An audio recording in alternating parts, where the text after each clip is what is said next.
Some of you don't like me because of my skin color. On Tuesday night, former First Lady Michelle Obama made her largest public appearance since leaving the White House, speaking to 8,500 people at the Women's Foundation of Colorado's 30th anniversary at the Pepsi Center in Denver. In the address, Obama said she would always be disliked by some Americans because of the color of her skin. "The shards that cut me the deepest were the ones that intended to cut," she said. Knowing that after 8 years of working really hard for this country, there are still people who won't see me for what I am because of my skin color. Obama also said she doesn't want to let racists off the hook by pretending she doesn't feel racism.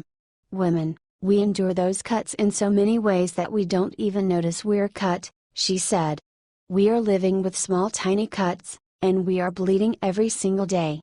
And we're still getting up." She then took a surprising stand for America, a country she says she was never proud of until her husband became president. "The people in this country are universally good and kind and honest and decent," she said. "Don't be afraid of the country you live in. The folks here are good." What do you think of Michelle's comment?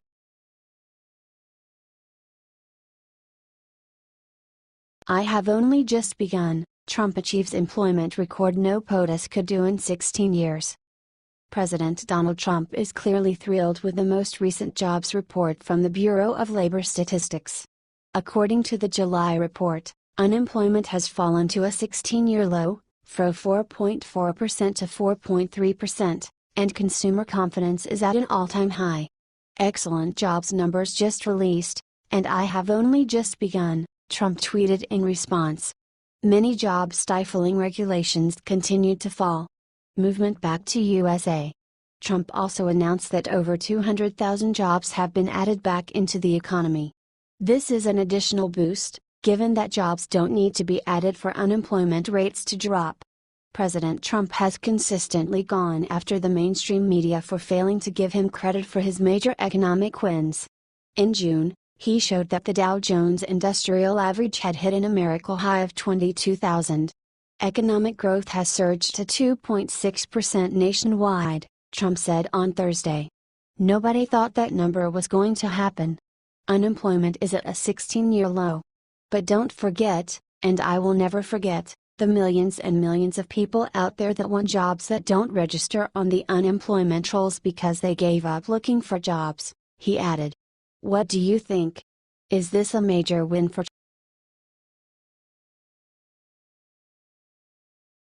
John McCain makes one of the most threatening moves against Trump? Just 1 week after blocking the Obamacare repeal bill, Arizona Senator John McCain has announced his desire to revive a long-standing attempt to reform the nation's immigration system when he returns to Washington. Before McCain left the Capitol to get treatment for brain cancer, he discussed the idea with Senate Minority Leader Chuck Schumer. The team has previously teamed up on unsuccessful immigration legislation in 2013 as part of the bipartisan effort known as the Gang of Eight. "Immigration reform is one of the issues I'd like to see resolved," McCain said on Thursday. "I've got to talk to him, Schumer, about when would be the best time. I think there are all kinds of deals to be made out there. I really do." McCain has been notoriously unsuccessful in this arena, failing to push immigration reform even when former President George W. Bush and Barack Obama wanted it. Now, he has an even greater hurdle in front of him. This comes at a time when McCain is rethinking his position on many issues in the face of his serious illness. "We'll know in a few weeks," McCain said of his cancer on Thursday. "I hate to use the word beat it, because it's not a matter of beating. You either get cured or you don't get cured. What do you think about?"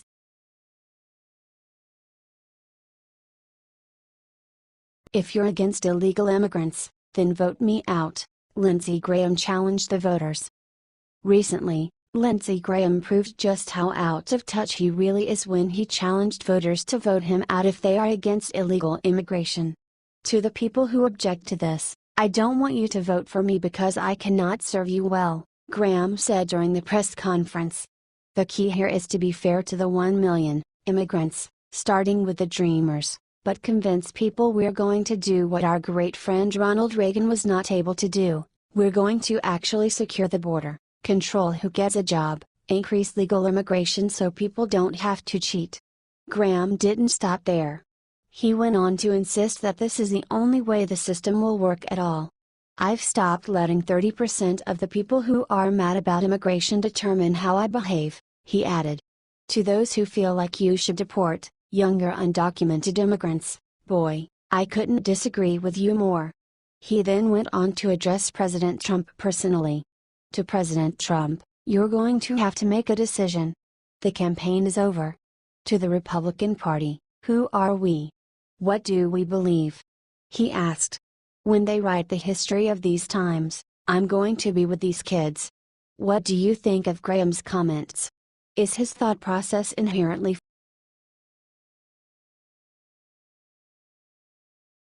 popular restaurant demands veterans remove flag and leave.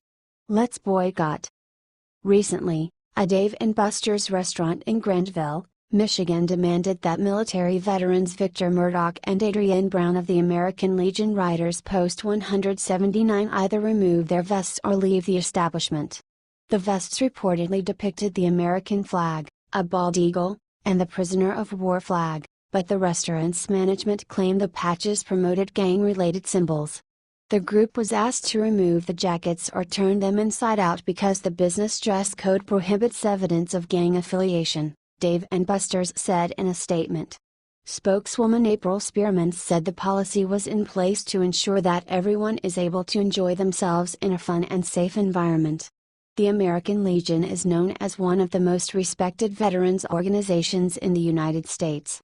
It has been around since 1919 and is far from a gang. Instead, it has been working to make life better for veterans. Conservatives have decided to boycott the restaurant until they apologize for this major misstep. Do you agree that the restaurant needs to apologize?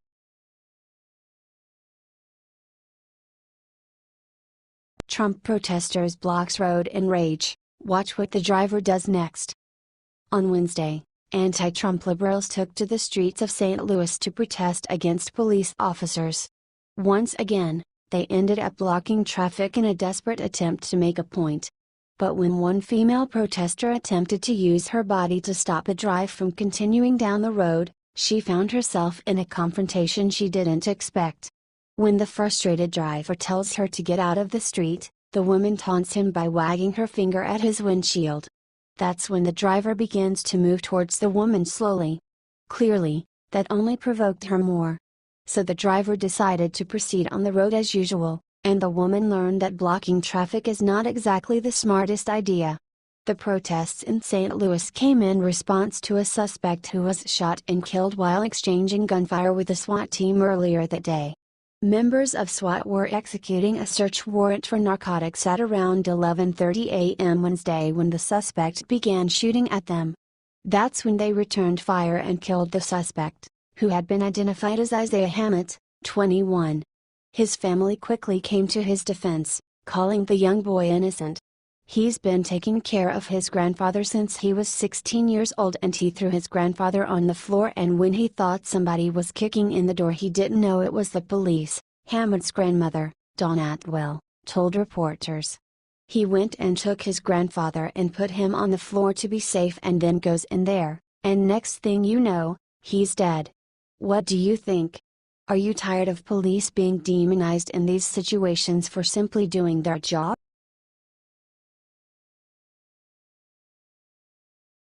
Congress gives nasty surprise, leaves Obama bare, he's losing. It's clear that Barack Obama planned on raking in millions on the paid speaking circuit while receiving an annual $400,000 pension, but as it turns out the free ride could be over him. According to reports, Congress is preparing to introduce a bill that would stop a president's pension if they take outside income of $400,000 or more.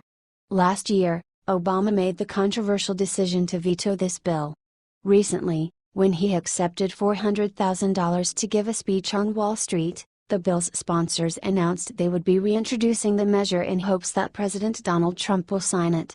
The Obama hypocrisy on this issue is revealing, noted Representative Jason Chaffetz, our Utah and chairman of the House Oversight and Government Reform Committee. His veto was very self-serving.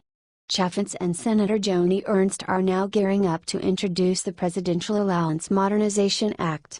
This bill would cap presidential pensions at $200,000 and give them another $200,000 for expenses. Last summer, the bill passed both the House and Senate without issue, but Obama argued that it could have unintended consequences and impose onerous and unreasonable burdens on former presidents by requiring them to immediately release their staff and find a new place. But it's not to spot Obama's true motives behind rejecting the measure as he jet sets around the world.